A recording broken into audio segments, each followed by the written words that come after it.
Concernant la reine, justement, permettez-moi de rappeler que nous nous sommes toujours opposés à ce mécanisme qui consiste à subventionner les fournisseurs alternatifs, je devrais dire à les biberonner, au nom du mythe des bienfaits de la concurrence qui a guidé d'ailleurs la vague libérale depuis des années.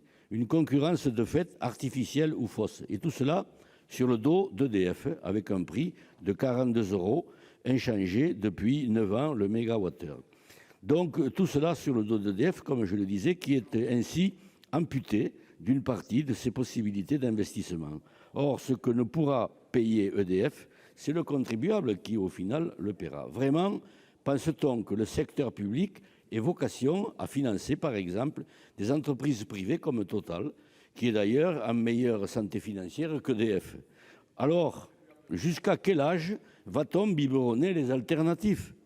Certes, je reconnais qu'on ne s'improvise pas producteur d'électricité, mais tout de même, cela fait des années qu'on les subventionne, qu'on leur fournit un filet de sécurité, sans que pour autant ils aient particulièrement investi, à une exception près, dans des moyens de production, laissant cette tâche à EDF. De fait, la concurrence est uniquement commerciale. Et dans ce domaine, on notera un nombre croissant de litiges portant sur des démarchages abusifs notamment.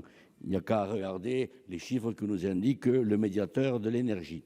Force est donc de constater que l'intensification de la concurrence se traduit par la recrudescence de la délinquance commerciale.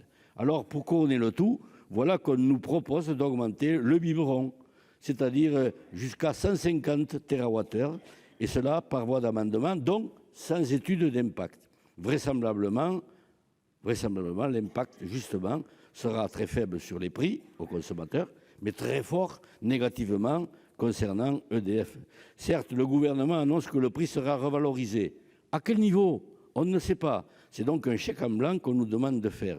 Quant au nouveau prix, il faudra qu'il soit validé par la Commission européenne, laquelle, nous le savons, a toujours renâclé pour revaloriser le prix de l'Arenh. Le risque est d'avoir donc un volume d'Arenh porté à 150 TWh sans revalorisation du prix. C'est pourquoi nous avons soutenu l'amendement du rapporteur en commission liant l'augmentation du volume à la revalorisation du prix. Et pour l'heure, nous demandons tout simplement l'arrêt de l'Arenh à compter de 2021. Depuis ces années, force est de constater que les concurrents, je termine, auraient dû investir dans des moyens de production. Eh bien, il faut maintenant arrêter et que le